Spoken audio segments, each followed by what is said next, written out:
What is up guys, Jarv here, back today jumping into Destiny. We are back with another This Week in Destiny, giving you guys the heads up on everything that you can expect for the up and coming week. So if you're looking to find out more about the return of Grandmaster Nightfalls, latest Valve the Disciple raid challenge, all the featured raids and dungeons, the dares loot, all the ritual activities, and more importantly what Tess has available for Bright Dust this week, then be sure to stick around and enjoy the video. If you do enjoy the video, be sure to leave a comment and rating down below, and remember to subscribe for more Destiny 2 content. We are so close to 140,000 subscribers here on the channel, so be sure to hit that red button and ring that bell to make sure you don't miss an update. But without further delay guys, let's jump into the video. Another week and another This Week in Destiny, and this week marks week 7 of Season of the Haunted, and with that we see the return of Grandmaster Nightfalls to Destiny 2. Now these have a recommended power level of 1610, so you'll need to be at least 1585 in power before you can even enter these activities. Now if you were able to earn the Conqueror Seal from a previous season, then you'll be able to run all 6 Nightfalls from the get-go upon Tuesday's reset and instantly gild your brand new Conqueror title. But if you're new to Destiny or didn't earn Conqueror before, then you'll need to complete these Grandmaster Nightfalls week over week to finally earn yourself that Conqueror Seal. Now an exciting change coming to Nightfalls this season though is that if you are error coded out any of the non-match made variants of this activity, you will be able to join back on your fire team. In that state though, you won't be able to change your builds or equip any new weapons via the game, app or third party websites, but you will be able to join your fire team and help them with the fight. But as always guys, if you're going to be jumping into the Grandmaster Nightfalls, be sure to let me know your thoughts on that change and whether you're going to be jumping in down in the comments below. Now next up we're going to move on to the Vow of the Disciple raid challenge. Now the raid challenge for this week is called Looping Catalyst. Now this challenge can be found over in the final boss encounter, and to complete this you cannot lose the leeching buff before the damage phase starts. Now the requirements of this raid challenge are very close to what standard raid teams are using as the regular mechanic to complete this fight. With that in mind, it's probably one of the easier challenges in the rotation, and many experienced fire teams shouldn't have too much difficulty in getting this challenge done. And if you can nail it, then not only will you get your hands on a brand new Triumph, but you'll also get your hands on an additional raid chest and some sweet Vow of the Disciple Adept raid loot. Now from here we're going to move on to the featured raid and dungeon for the up and coming week, and this week sees the rotation return back to the Deepstone Crypt. Now the Deepstone Crypt is one of my most favourite raids, and it's arguably one of the easiest ones to teach those that haven't experienced raids before. Now not only can you get your hands on some sweet armour and weapons, but also the Eyes of Tomorrow exotic rocket launcher will be farmable from Tanix the final boss. So if this weapon is one of those that is missing from your collection, this week could be the week to finally get your hands on it. And as for the featured dungeon, the dungeon this week is the Prophecy. Now the Prophecy is certainly one of the more popular dungeons in the rotation, and if you can complete this and the Deepstone Crypt, they are both excellent sources of additional pinnacle loot. So if you're needing those few final power levels to get into Grandmasters this week, make sure to get these 2 challenges done to earn yourself some sweet additional loot. Now next up we're going to move over to Dares of Eternity and this 30th anniversary pack activity, and we have 3 armor sets and some awesome weapons from Season of the Worthy available this week. Now in terms of armor sets, we have the Anti-Extinction suit set, which is the old Dead Orbit set, and that's alongside the Sovereign suit set, which is the old New Monarchy armor set. And the final armor set available is the Simulator suit set, which is the old Future War Cult set. These are all from Faction Rally, so if you didn't partake in that or you're new to Destiny,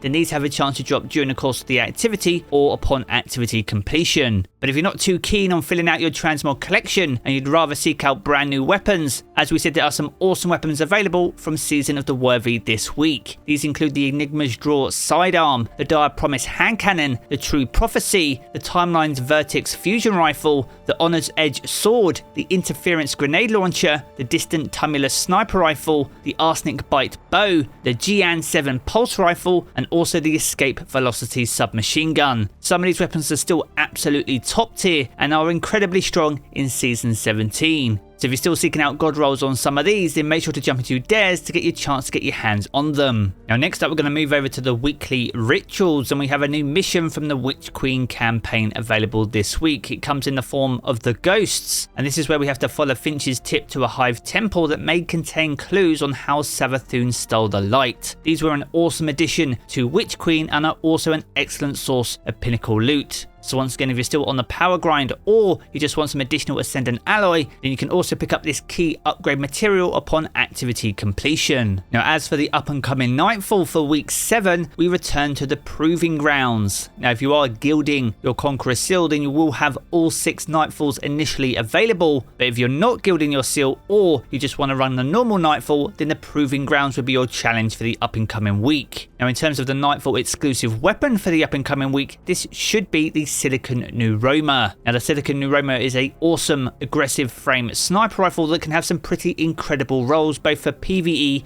and PvP, and I certainly want to emphasize the word should be available, as this is subject to change, which we all know has been the case over previous weeks and seasons. Is the Silicon Neuroma a weapon that you're willing to chase? Be sure to let me know your thoughts down in the comments below. Now as for the Crucible Rotator for the up and coming week, Team Scorch returns to rotation. This was available in week 3 of Season of the Haunted, so if there's any seasonal challenges that you haven't got done back in week 3 that are still outstanding, this week will be your opportunity to jump into Team Scorch to wrap up those seasonal challenges. Now as for the bonus ranks for the up and coming week, this is in fact found over in the Nightfalls. This will contribute towards the Vanguard Operations Vendor, which is Commander Zavala over in the tower. So if you haven't got your hands on the Chain of Command Legendary Machine Gun, which is the ritual weapon for this season, then this week will be one of your best opportunities to finally get your hands on it. Now this brings us nicely onto the penultimate section of this week in Destiny, and this is the seasonal challenges for week 7 of Season of the Haunted. This week we have 7 challenges available, the first one being called Sorrow Bound 7. So here you need to complete the Bound in Sorrow 7 and defeat champions within the Derelict Leviathan. That's alongside Nullifying Reconciliation, and here you need to complete the Sever Reconciliation mission using only a Void subclass and Void Kinetic and Stasis weapons. That's alongside Binding 2, so throughout Season of the Haunted you have to bind nightmares by completing tier 3 of the Nightmare Containment and open opulent chests on the Derelict Leviathan. Next up we have Shape of Nightmares 2, and here you need to shape any haunted weapons. Alongside that we have Beam Cannon, and here you need to defeat targets with trace rifles and shotguns in Gambit, and you get bonus progress for defeating Guardians. The penultimate challenge this week is called Fleeting Glory, and here you need to complete Crucible matches in a Glory rank playlist, and you earn bonus progress for wins. And the final challenge for week 7 is called Grandmaster, and here you need to complete a Nightfall on Grandmaster difficulty. All these seasonal challenges offer excellent XP if you're still leveling up your season pass, and some of them also offer additional sources of Bright Dust, which brings us nicely onto the final section of today's video, which is what Tess has available for Bright Dust in week 7 of Season of the Haunted. Now over in the featured Bright Dust section we have a brand new exotic emote for this season called Rocket Stomp.